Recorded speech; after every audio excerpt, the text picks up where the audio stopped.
All right, everybody, can you hear me both virtual and in person? Go ahead and maybe do a reaction or unmute your mics and let us know, or unmute your camera.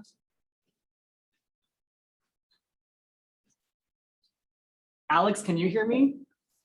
Oh, I got a thumbs up. I got another thumbs up. Awesome. Great. Everybody, do you want to say hello to the virtual attendees? Virtual attendees, do you want to wave to the in-person attendees?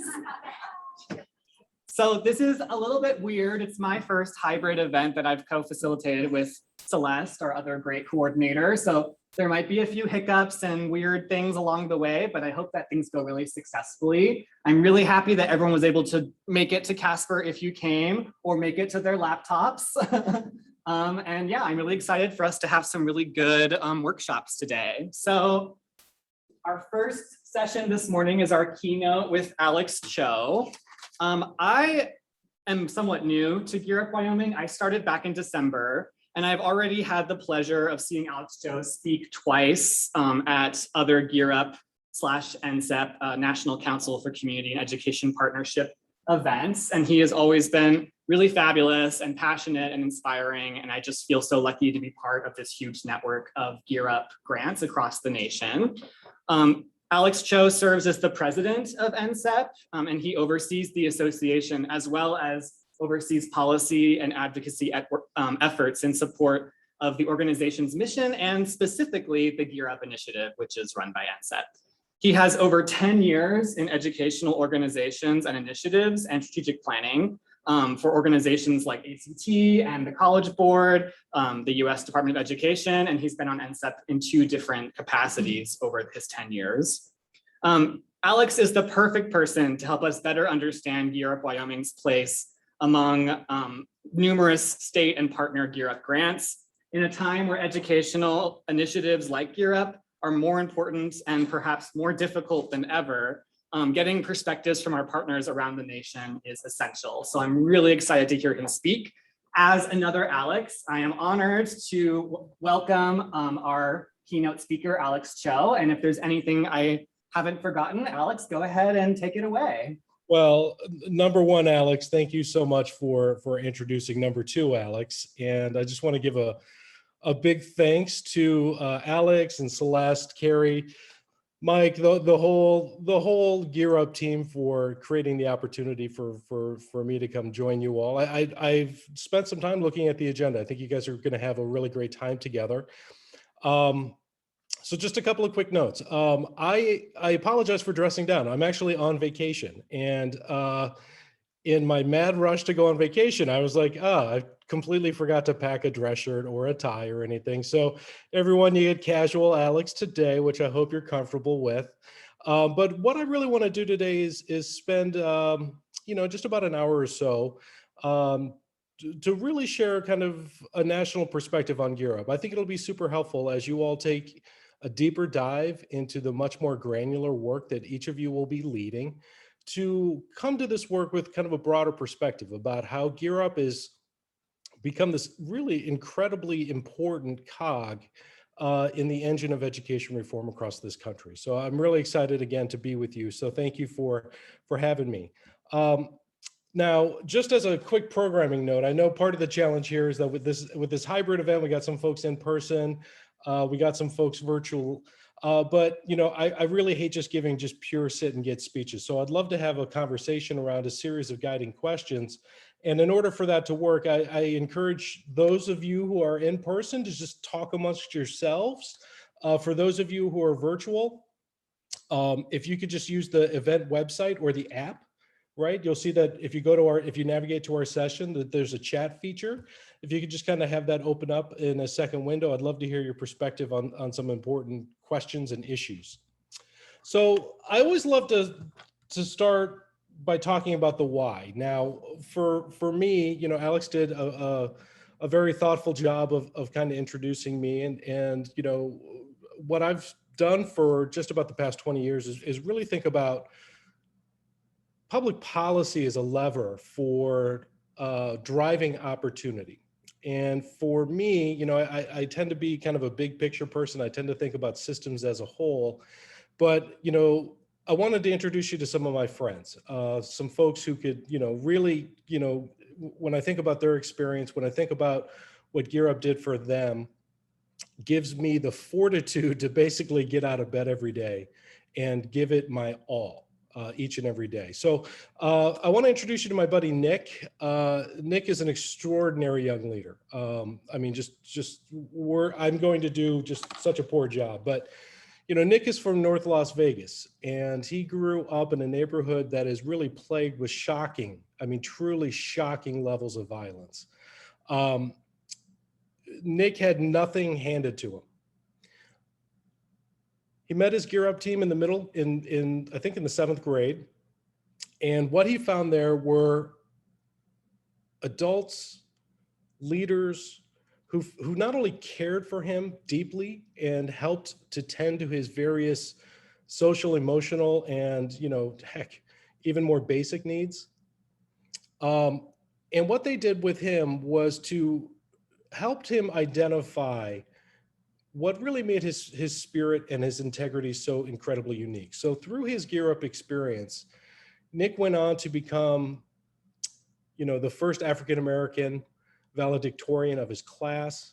He earned a full ride scholarship to the University of Nevada, Las Vegas, where, not only was he a student body president, he was the president of his fraternity.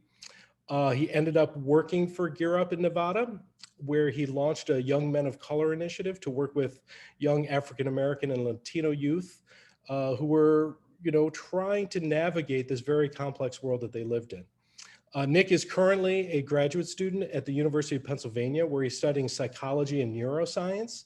And his goal is to earn a doctorate. And long-term, his goal is to create a body of research and a practice to help young people overcome the debilitating effects of trauma in educational settings. So, Nick is our future, and it's a real privilege to know him and to get to work with him.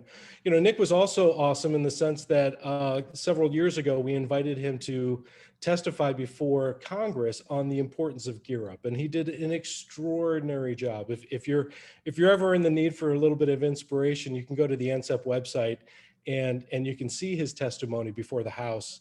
And through his great work, he helped earn Gear Up a $10 million increase, right? Which opened the door for, tens of thousands of new Gear Up students to be served by the program. So thank you, Nick. I also want to introduce you to my friend Sabrina. Now, Sabrina, she grew up in rural Oregon. She bounced from, she was really in and out of the foster care system her entire life. When the Gear Up program met her in the 7th grade, she and her family were homeless. They were living out of a van. And again, in her Gear Up counselor and advisor, she found someone who would be just a passionate advocate for her future, okay? She ended up just doing extraordinarily well in middle school and high school, despite her circumstances. Again, it was moving from school to school to school, but the Gear Up program followed her wherever she needed to go. And as a result, not only did she graduate at the top of her class, but she earned a full ride scholarship. And where she is today, I think is going to be quite relevant to you all. I think you all will actually get to learn a lot from her in the years to come. She's in her dissertation phase at UCLA, the College of Education there. And what she's focused on is how to leverage the unique assets in rural communities to help build a stronger college-going culture, so that students like her would have the same opportunities that she was afforded through Gear Up, and help ensure that rural communities can thrive in the years to come. So for me, whenever I, and as Alex noted, it's been tough. We've had some real challenges in Gear Up politically. We've been able to overcome them, and we've been able to thrive, but it's been a challenge, and especially throughout this pandemic. I'm sure each of you are kind of feeling the same way, right? It's been awfully hard to navigate the complexities of life, but also the complexity of adapting our work to this really unusual circumstance that we find ourselves in. So whenever I'm struggling, these are two of the many young leaders that we've had an opportunity to work with that give me strength and they give me purpose. And there are hundreds of thousands of students just like them. And there's many in your cohort, students that you're working with that I'm sure will do the same things. So my basic point here is that there isn't, this isn't a choice, right? Like, the investments we make in young people, our future leaders, can pay off these huge dividends, right? When you think about the impact that Nick is going to make on the world, or the impact that Sabrina is going to make on the world, the tiny investment that we made in GEAR Up in supporting and providing the resources to support people like you to help tend to their needs, to help provide them with the right guidance so that they can make the best possible decisions. It's a return on investment that is hugely impactful. It's actually quite challenging to quantify. So here's what I want to do. If you can, for those of you who are in person, feel free to speak up and have a conversation amongst yourselves. For those of you who are online, feel free to use the website. But what I really wanted to learn from you all is kind of your perspective working in the schools that you work with, right? To what extent is college and career readiness a goal for the schools that you work with? And if it is a goal, how do you know? So I'll give you a minute to open up.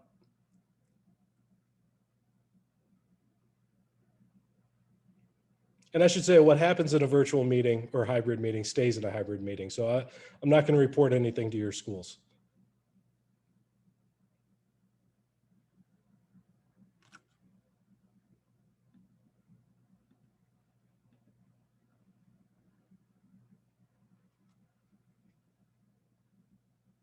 All right, one comment, it varies, right? Not every school approaches college and career readiness with the same degree of intentionality or the same degree of intensity, right? So we actually see a great deal of variation, right? And I suspect that this is true not only throughout your state, but all over the country. April reports that my high school has a college and career counselor, me. Awesome. Okay, so you are the emblem of perhaps your school's intentionality around this, and that's fabulous. I couldn't imagine a better set of people to be leading this work.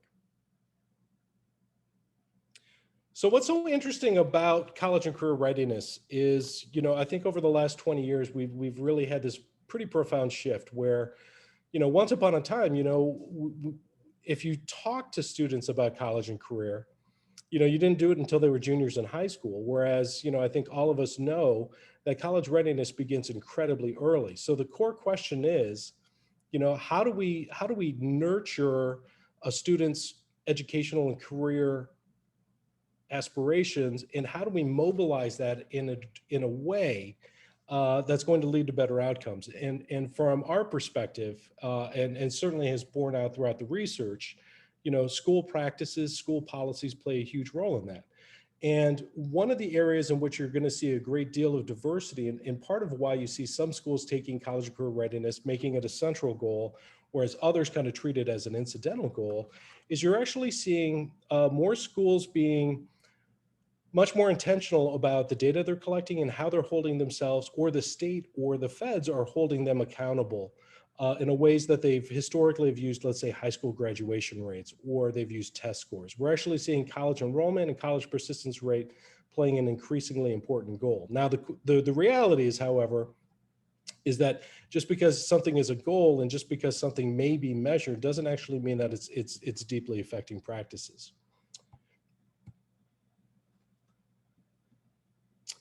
So let me ask another question. When you think about your elected officials there, not only in Wyoming, but also at the national landscape, do you think that they see college and career readiness as being important as well?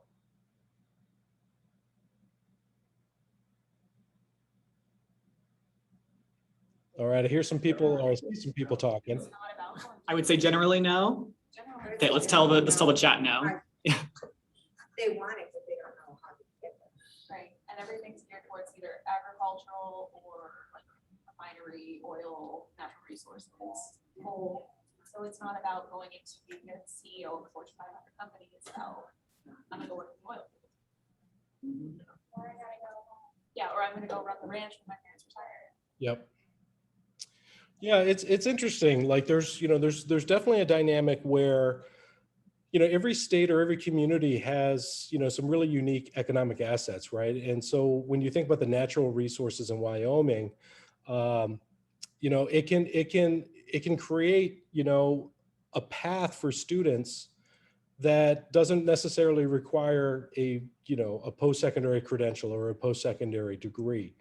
But what we are seeing, especially in agriculture, we're seeing such shifts in core practices that there's definitely a dearth, and there's a real need for some form of post-secondary training. Again, it doesn't have to be a 4-year degree, to help strengthen those practices, right? So while the natural resources that you all bring to our economy, I mean, they're much needed and really unique.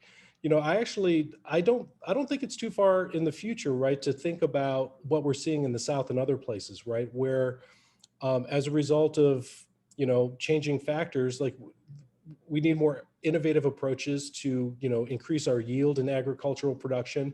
And so, believe it or not, some of our biggest champions, at least at the federal level, are elected officials from states that have been traditionally agricultural, right? Because they not only recognize that they need to diversify their local economy, but that they really need to make some important leaps forward in agricultural practices as well.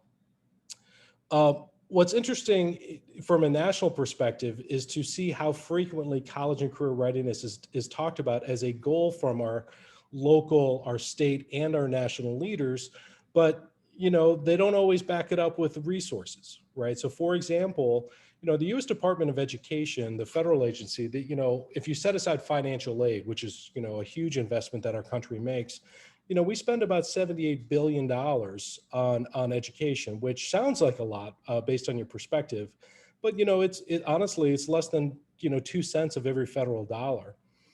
Within that 2 cents, there's less than 1% of our overall federal education budget is allocated towards programs that are specifically focused on the needs of helping to accelerate their career and the college and career readiness of low-income students or students from low-income communities, be it, the inner city, be it, far-flung, really rural communities. Overall, we just aren't making a huge investment there, right? So within that framework, that's where GEAR Up lives, right? When you think about the less than 1% investment that the feds are making in the department's budget, it really does come down to GEAR Up and TRIA, right? To really strengthen the pathway to higher education, and so it's really important that we do this work very well, right? So I think every community, and it has been this way for a long time now, is really at a crossroads, and it really is decisions that we make at the policy level, but most importantly, decisions that you all will be making at the individual level, right? Working directly with students and their families that are going to propel this country forward in helping to meet our competitiveness goals, our economic goals, and our social and democratic goals as well. So I think the work that you all are doing is not only super important for the communities that you're in, but I think it's intimately linked with the health and well-being of our country moving forward, right? So with that, I want to welcome you all to the movement. I mean, part of what is so challenging about this work is GEAR Up isn't something that just lives there in your school or even just lives there in Wyoming. You all are part of a much broader tapestry of communities all over the country, literally like every nook and cranny of this country. We're everywhere but 4 states, right? Working to ensure that students and families have the opportunities necessary to make really good decisions about life after high school, right? So no one in GEAR Up is saying, okay, a bachelor's degree is the only thing you can do. That's not what GEAR Up is about. GEAR Up is about what we're doing across the country is helping to fill some really important gaps to help students and families assess what are their interests, what are their strengths, how do we put them on the path to success, be it a certificate program, a 2-year degree, a 4-year degree, going into the military, whatever it may be. how do we help match students to their interests and their future as effectively as possible? So the movement is huge, right? So Congress last year appropriated $368 million to the GEAR Up program. We are on the precipice of another $40 million increase, which would mean an additional 100,000 students coming into the GEAR Up program across the country. We're in 161 communities all over the country. We're serving nearly 600,000 students in over 3,500 middle and high schools across this country, right? So the footprint of GEAR Up is huge. We are, really one of the most important catalysts that this country has at our disposal for strengthening the pathway to college, strengthening the pathway to career for students in communities that have, need the resources to get this work done, right? So we know, for example, as a whole, our country averages one school counselor for every 455 students, right? That's nearly double, what that recommended number. And I'm sure that in communities, you're probably not too unfamiliar with them. We see that ratio be 1 to 1,000, right?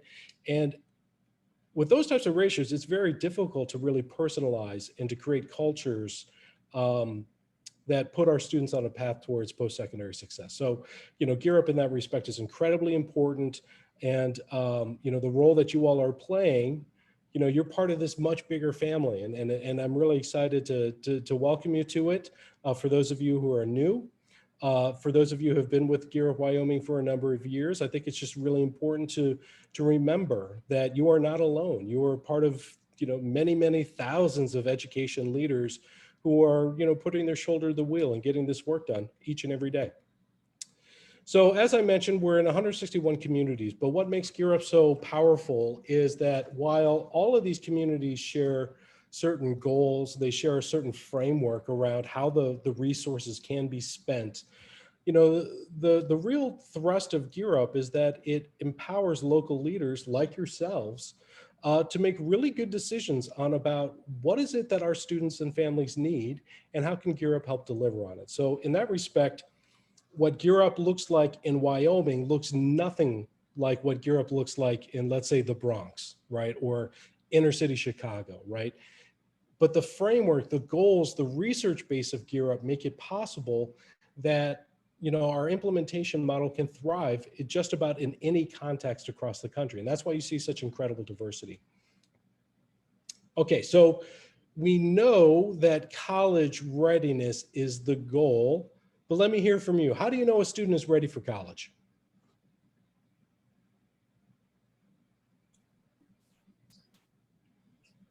What evidence do you look for that a student is ready?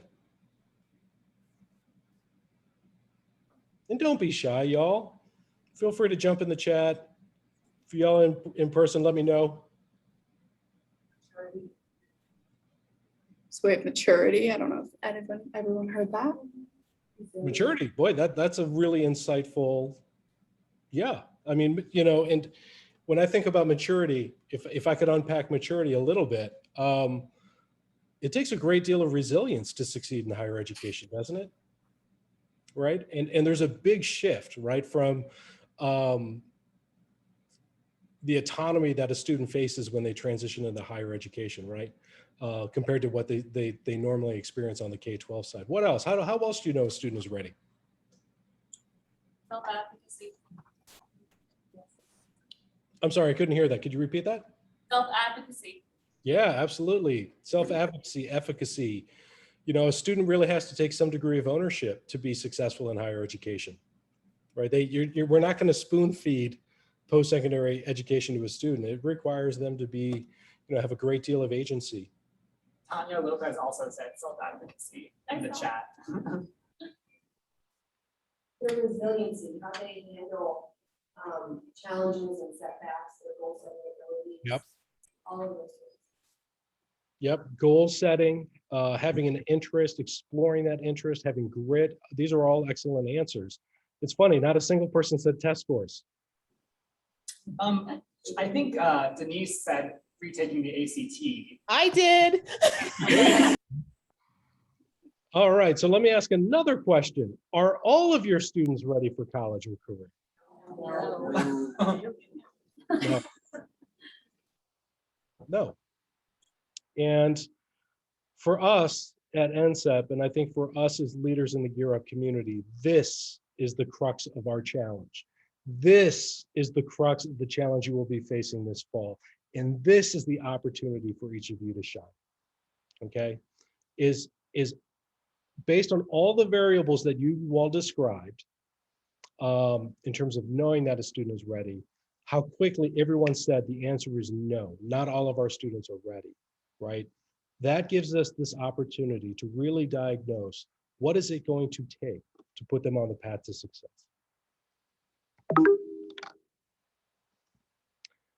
So what we know is this. You all know from the media, you all know from conversations I'm sure you all are having at your dinner table or at happy hour or all these things. There's a lot of questions about, is higher education worth it? Okay. And you know, it's hard to say because everybody brings their own very unique, you know, beliefs and their values and so forth. But what the research says over and over is that yes, right, despite the fact that, you know, I think people are questioning the value of higher education more than ever, virtually every single indicator we see, right, from social mobility, economic measures, behavioral measures, measures related to our democracy and social well-being, our sense of belonging, our sense of culture and society, is that post-secondary, the post-secondary experience pays dividends. And it doesn't matter. It doesn't matter if you're talking about a rural context or an urban context. If you, like, even in a place like, so for example, let me go back to Nick in Las Vegas, right? Part of the challenge our folks in Las Vegas have is that, boy, like, talking to high school students about higher education is hard when they know that they can literally go down the street, get a job right out of high school as a blackjack dealer and make $80,000 without any kind of, you know, post-secondary experience. Even in that context, those casinos are spending so much investing in post-secondary training because they know a high school credential isn't enough for them to have a successful workforce, okay? Now, the tragedy is this. We see profound inequality across literally every single dimension of readiness and success, okay?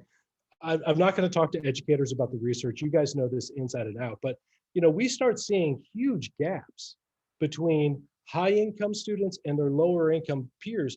We start seeing observable, measurable gaps in kindergarten, okay? And then as that experience starts to compound, as these students mature, you know, we just see this inequity expressed in a whole host of different ways, okay? So we've got a lot of work at NCCEP. If you're curious about what that looks like, you know, we can talk to you about that in more detail. But it is really this lack of equity, this lack of opportunity, you know, these doors being closed for students and families before they even had a fighting chance to really pursue their dreams that GEAR Up is all about. So teach me a little bit about Wyoming. What are some of the major barriers that your students are facing as it pertains to becoming college and career ready?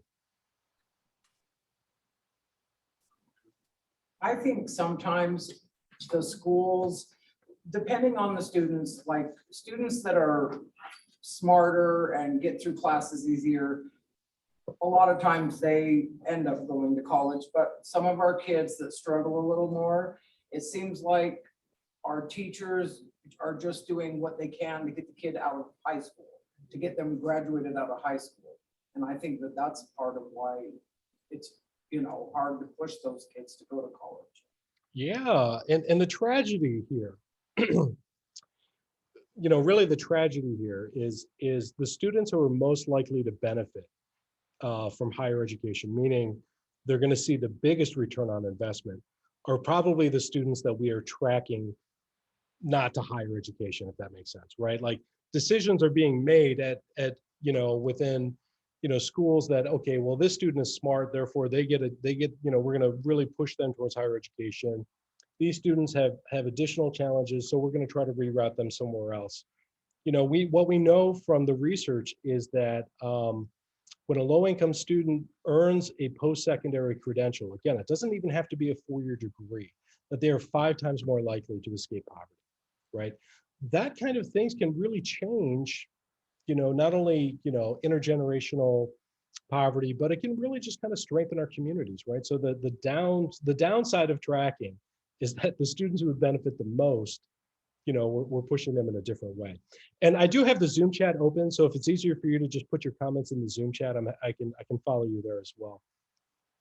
Higher education, especially when you're the first generation student, someone made, there's really kind of two, there's a comment here about, kind of fear of the unknown, fear of debt, all of those things. And those are absolutely true. And self-doubt, I think, is a related thing.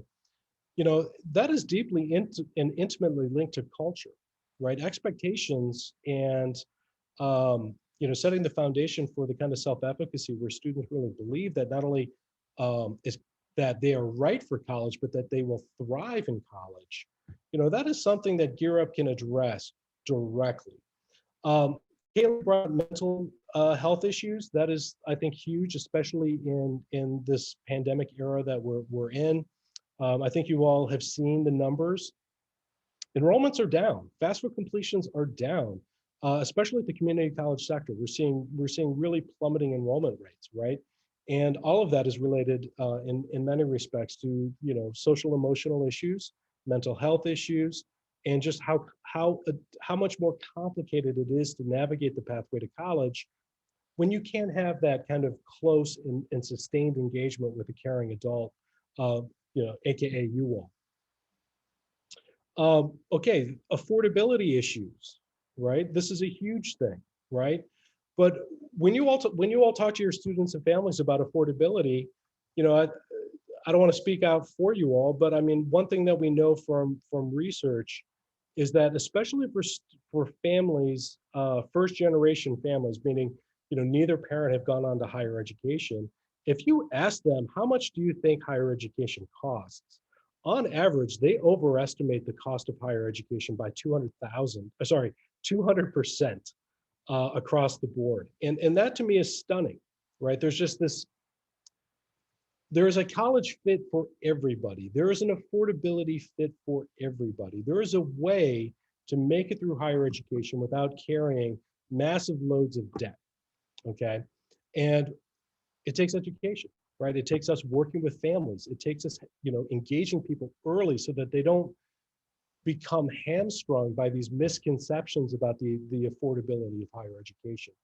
And then one of the other points that I want to flag, because I think this is a really incredible opportunity for our family engagement work, is both Crystal and Kaylee made references to the expectations that our families have on their students to help with their own family business, right? Be it agriculture or whatever it may be. That isn't a really, really important conversation to have. And I don't want you to think that this is a conversation that is only happening in Wyoming. This is a conversation that happens everywhere, right? There's this inherent conflict sometime between, the short-term interests of a family and perhaps the post-secondary aspirations of our students, right? And so what we can do in GEAR Up is help our families and students and educators talk about this tension, talk about this dynamic, and find a way to make it work, right? So we see this, like, especially, believe it or not, the state that Wyoming kind of reminds me the most of is, right, from a GEAR Up perspective, in that, in Wyoming, your students will have so many opportunities to work in, the natural resource industry, agriculture, all of these things. That's actually just like what's going on in Louisiana, right? So Louisiana, I mean, our folks, our students could go right into agriculture. They can go right into the oil and rigging industry. And, having that same conversation is so important about, okay, well, choosing to pursue higher education does not mean that you can't, you're going to be abandoning, your family venture. It just means you're going to be more educated, more sophisticated approaches for that work, settled. So there's really, I think, a lot of opportunity to collaborate with other GEAR Up programs across the country on that very challenging conversation. So what GEAR Up is all about, and what I really want you guys to think about as you approach this, this upcoming fall is, when we laid out all of the different barriers that students have for readiness and success, it isn't just one thing, right? What we need to do to strengthen the pipeline is we need to address, at least 3 domains in a really comprehensive way. So let me start with, where GEAR Up typically begins, and that's around academic aspirations. Like, we need to work with students to help them set goals, right?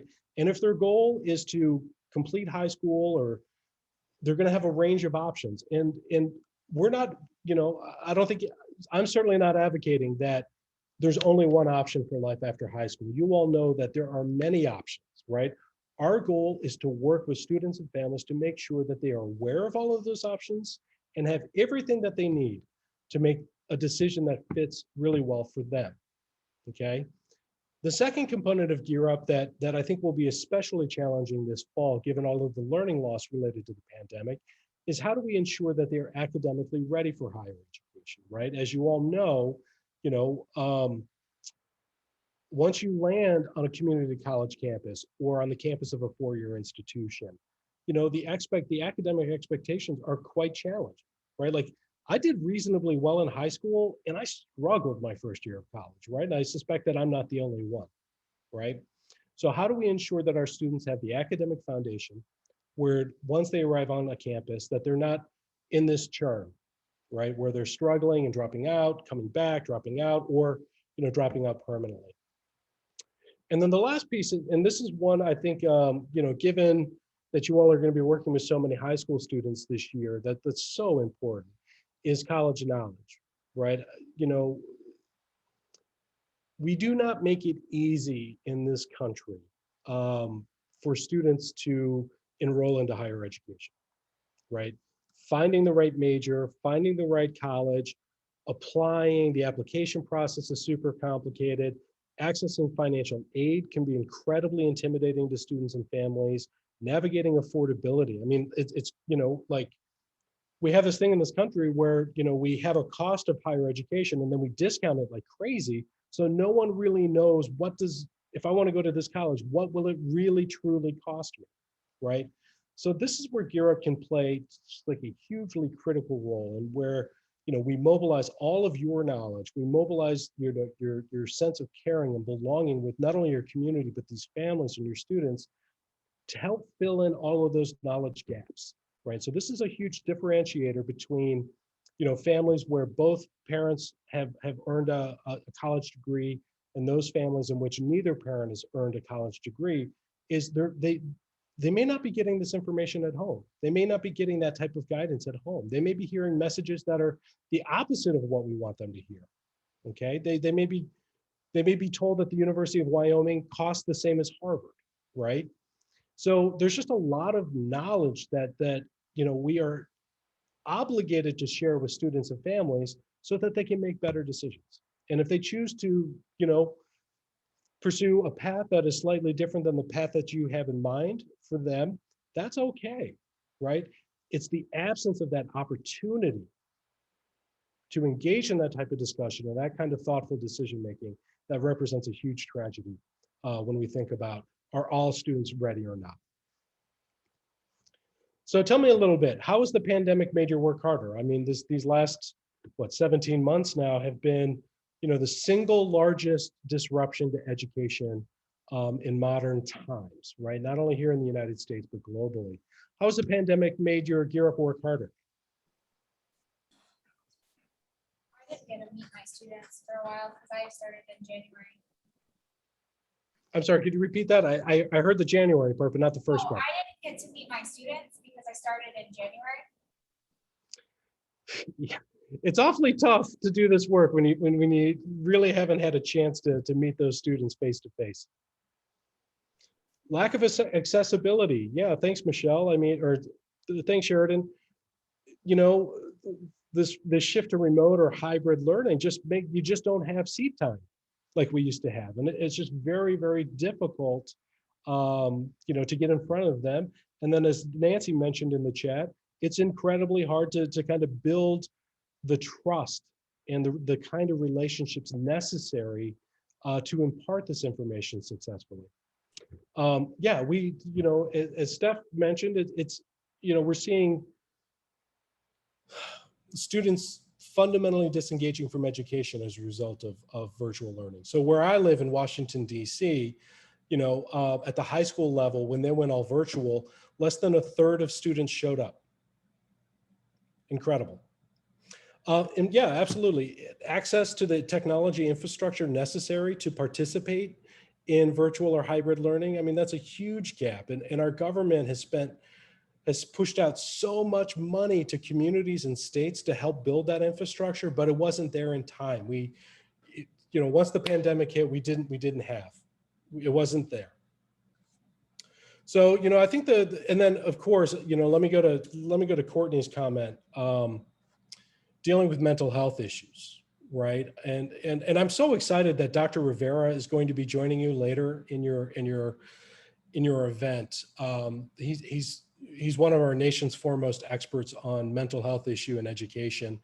And that is fundamentally the most disheartening aspect of this pandemic experience in the GEAR Up, through the GEAR Up lens is, it's just really hard to get students excited about life after high school when they are fundamentally struggling emotionally, their mental health, and their overall well-being. And, in the end, I think perhaps the most important role that GEAR Up can play, as we kind of eye this recovery, is really, really focusing on reestablishing those relationships and a sense of purpose in our students. It's going to be really very challenging. Well, thank you for that. So let me talk a little bit about what some of some of the innovations that we're seeing. All right, so what you're looking at here is kind of a framework of the prototypical GEAR Up program across the country, right? When we think about the academic domain and the type of works that they do, what makes GEAR Up so interesting is that, we do programming at all, you can start as early as the middle grades, you can serve them through the first year of post-secondary education. And, on the academic side, the real challenge that we've had here is, again, the lack of access to students, right? So some of the things that we've seen, especially in rural communities, like let's say in South Texas, is, we're seeing GEAR Up. I know it's nuts, but in addition to, essentially transitioning all of their academic programs to an online setting, we're seeing GEAR Up programs really committing to saying, okay, we're gonna divide and conquer. We're going to use virtual platforms, right, to deliver academic interventions to those students who have the technology infrastructure, those students who have the wherewithal to join every day. But we are going to be also actively recruiting and finding students where they are, right? And if that means that we've got to take hotspots to them, if that means we've got to literally pull up our car, work with them in their driveway, you name it, right? So we're seeing this really comprehensive effort in the academic domain to try to meet students where they are in light of these things. The summer is also, I'm so impressed by some of the summer programming, especially these virtual boot camps that we're seeing in Rhode Island, Massachusetts, California, New Mexico, where, we may not be reaching as many students as we typically could, but it wasn't for a lack of effort. I mean, the recruitment drive has been hugely important. And I think one of the other byproducts of the pandemic, especially, when we think about how important it is to engage students, is we're seeing, like, you have to invest in meetings and communicating with students where they are, and that is social media, right? So they're all, depending on if they're TikTokers or if they're, if they're on the gram, making sure that you are reaching students, making sure that they're aware of every opportunity that they have to take advantage of your academic programs and interventions is huge. On the aspirational side, I think one really important area where we've seen most of our GEAR Up programs pivot is around the mental health domain. Now, I've got it listed here as like grid and non-cog, but when you think more broadly about this social, emotional learning component, we're seeing GEAR Up programs really making sure that we invest there. And I think that would be really wise for you as you all think about your programming for this year, is there's a really effective way of marrying kind of the academic support with the broader social emotional support of students. So for example, at NCCEP, we run this program called College and Career Clubs, which is a student-led initiative. Don't worry, I'm not trying to, pitch the initiative to everybody. But, once the pandemic hit, we worked pretty closely with ACT and some other organizations to say, hey, how do we infuse more social emotional learning into the types of activities that we ask our students to participate in? And the results have been stunning, right? By tending to like the basic needs of our students, you will find them to be more engaged, more willing to come back for the second meeting, more willing to participate long-term, right? So don't just think, I think the opportunity that this pandemic presents is, don't just think about this fall as, okay, well, how do we shoehorn the work that we always did, into a virtual setting? Try to think much more comprehensively about that. Think about, how do we start with meeting the basic human needs of our students first, and then layering on the types of interventions and so forth that you need. The college knowledge stuff, I'm super impressed by what we're seeing. And I'm actually super impressed by what I've seen from, GEAR Up Wyoming, right? I've seen on social media, like your drive-through FAFSA nights and some of the family engagement work that's happening. And I think again, you just have to embrace innovation, right? And unfortunately, this means you're probably going to put a lot more miles on your car than you might have budgeted for this year. But, meeting students and families where they are, that's really the theme to what's going to be, I think, a very challenging, but hopefully a very inspirational fall. So let me start kind of moving us towards kind of the remainder of the day here. GEAR Up is an incredibly precious resource. For every community or state that gets a GEAR Up award, there are 15 that applied that were unsuccessful, right? So I want you to really own this fall. And what I mean by that is, I want you to approach GEAR Up selfishly, right? The goals of GEAR Up are probably pretty well aligned to the goals of your school. They're probably pretty well aligned to the goals of your state. If you have an opportunity to do something, right, to make sure that your success means their success, you're going to do great by yourself. It's going to mean good things for you personally. Your work is going to be better. It's going to mean good things for you professionally, right? You'll be known as that person who helped really improve that school, okay? So embrace it, own it, do all of those things, because, who knows if you'll ever get this chance again. In my mind, alignment and integration is everything in GEAR Up, right? GEAR Up, we're going to make a decision today, okay? And you're going to make a decision when you go back to your schools and try to implement this GEAR Up program to the best of your ability this fall. And that is GEAR Up going to live in a silo outside of the core practices of that school, or is GEAR Up going to become an increasingly important tool in your school's toolbox to achieve its goals? Okay. My supposition is this: if you just left it up to the decision makers at your school, it will live in the silo, not because they don't believe in it or they don't think it's important. It's because they're probably, in their own mind, they feel like they're too busy and that GEAR Up is just another program. So your goal is to say, you know what, GEAR Up, we have a choice. We can treat it like it's just another program and it can live over here. And listen, we can work with students, we can still do good work.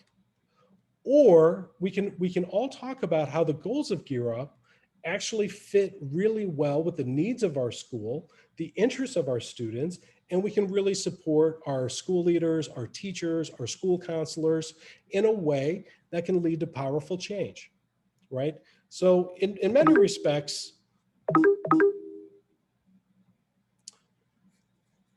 while each of you come to your work in GEAR Up through a very unique lens of experiences, right? You all play, uniquely, you play uniquely important roles implementing the GEAR Up program. The most important role that you actually have is it, and I would encourage you to embrace this, is the most important role that you have is as a change agent, right? So in that sense, we know this work is hard. We know that trying to find good alignment and integration with your school leadership is challenging. But as Kaylee mentioned in the chat, it is absolutely possible, right? We see this happen all over the country with GEAR Up. We see school leaders becoming like, when we meet them, they're the most skeptical group of people. They've seen programs come and go, and they've got work to do. We've seen them become the greatest champions because they recognize that if GEAR Up succeeds, I succeed. And that's a really important message to convey. So as I wrap up, I want to talk a little bit about, I think, a fundamental question, and that is,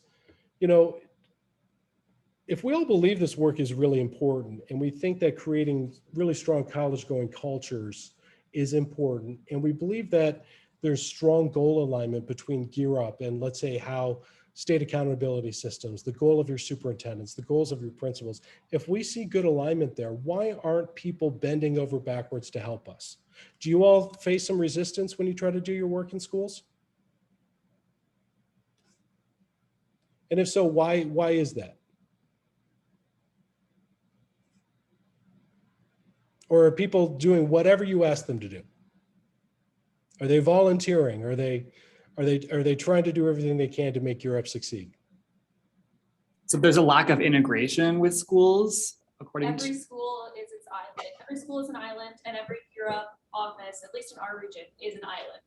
Yeah. And so when they need resources, they reach out, but not for like if they need help with principal or if they need help communicating with parents or something like that. So there's just a lot of division with the space that's between our GEAR Up outreach centers. Yeah. Thank you. I think another really important factor is because of COVID, teachers are stretched further than they ever have been, ever. And, us just trying to add one more thing, one more program, onto their daily schedule, it's just too much. They're at their breaking point already. So I kind of sympathize with them as well, even though it's frustrating from our end. Yep. Yeah, no, I sympathize with them too. I mean, I can tell you there were at least 10 points over the last 18 months where I personally just announced to my team, I'm at my breaking point. I can't, you know what I mean? Like, I'm done, right? I don't know. I just need to take a breather.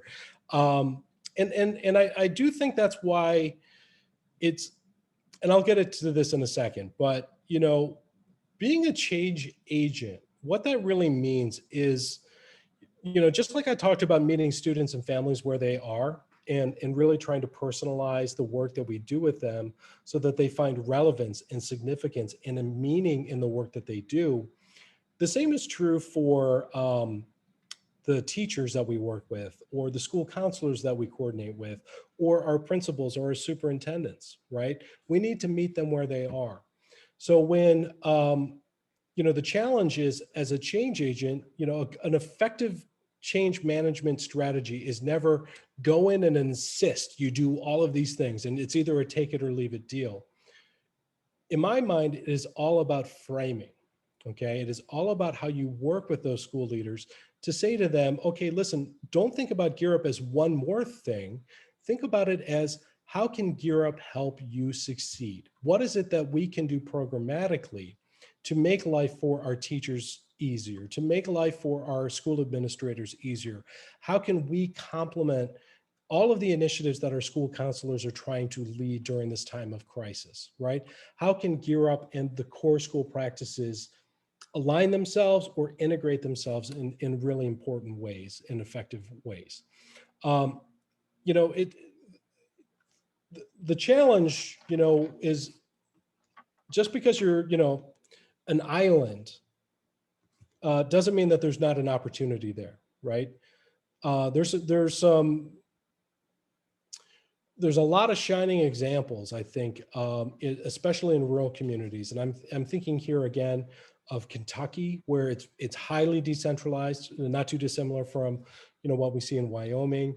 I'm thinking about states like Colorado, New Mexico, Utah, where, every GEAR Up coordinator, working with different, working at a different school, they they have to be flexible. So what, you may have GEAR Up happening in 2 schools that are 20 or 50 miles apart, and they share some traits, they share some goals, but they have been effectively adapted to the needs of their school. Now, the challenge that was raised about pulling out students as a result of the priority model, so like Amanda and Tammy addressed, again, that's, and I don't want to dwell on it too much because I'm just about to get down to it, but being adaptable, embracing that, communicating effectively, I think all of these are really, really important characteristics of our effective GEAR Up programs. So let me talk a little bit about this. April mentioned in the chat that, as a school counselor, that there's kind of a lack of understanding about what her role is, right? So I actually want to step back and say, I think there actually may be a lack of understanding of what GEAR Up is, right? The worst thing that could possibly happen is that GEAR Up Wyoming is like the best kept secret in the state, right? Like that is a hugely missed opportunity. If you were to ask 100 people in your community, what is GEAR Up? How many people would actually be able to know what that is, right? Very few, right? If you were to bring together all of the faculty, all of the education professionals in your school, and you said, what is GEAR Up? Out of 100 people, how many would actually know? Okay. Part of the challenge is, as a change agent, your very first job is to build awareness, right? Like communicate, right? And that's why I'm really excited that the GEAR Up Wyoming team has done just such a great job around kind of their rebranding work. Is because it'll just be a great opportunity to help educate our fellow educators about the opportunity. Because if you don't have awareness, then you can't convince them that integration or alignment is a good thing, right? It starts with like just the most basic needs of awareness.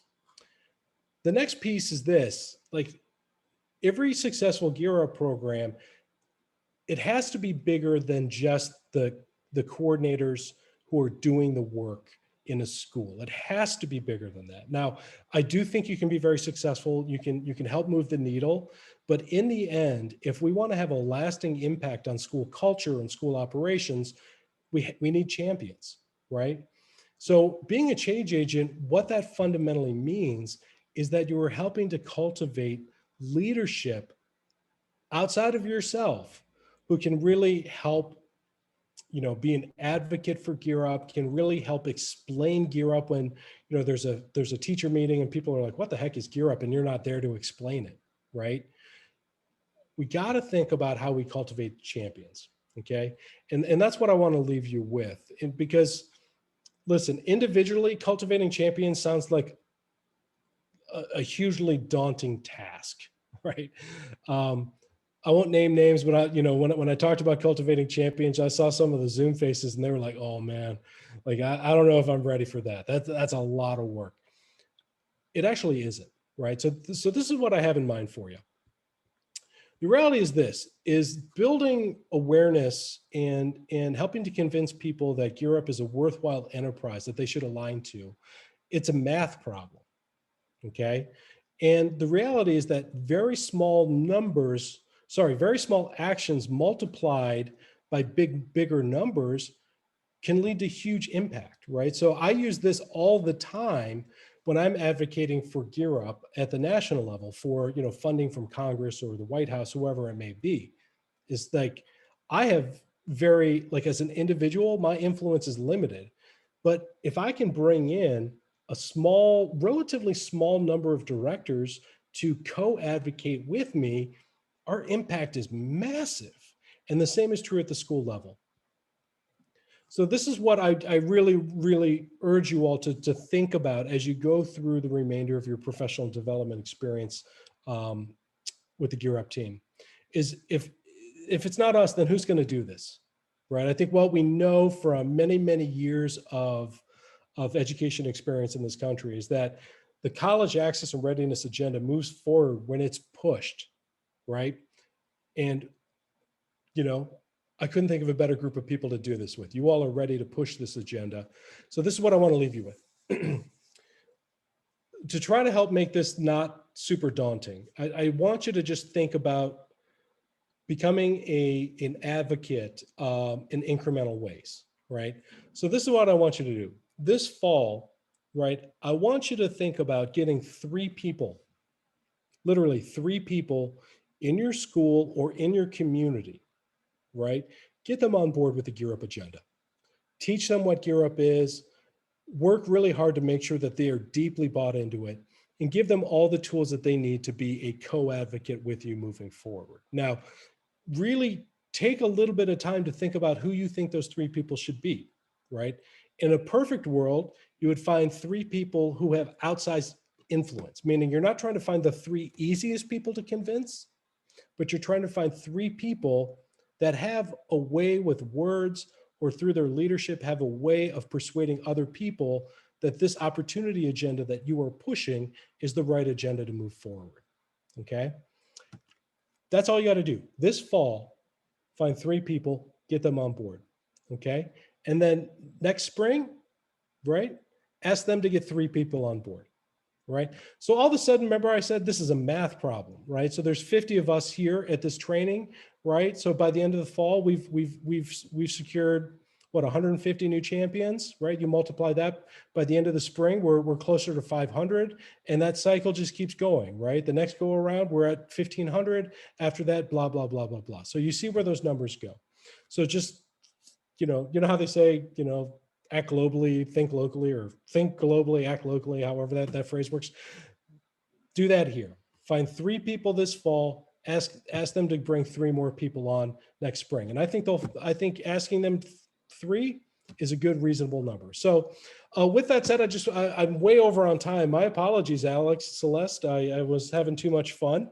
So here, follow us on social media. Let us know all the great work that you're doing. We'd love to showcase your exceptional work. So follow us on Twitter, Facebook, Instagram, you name it.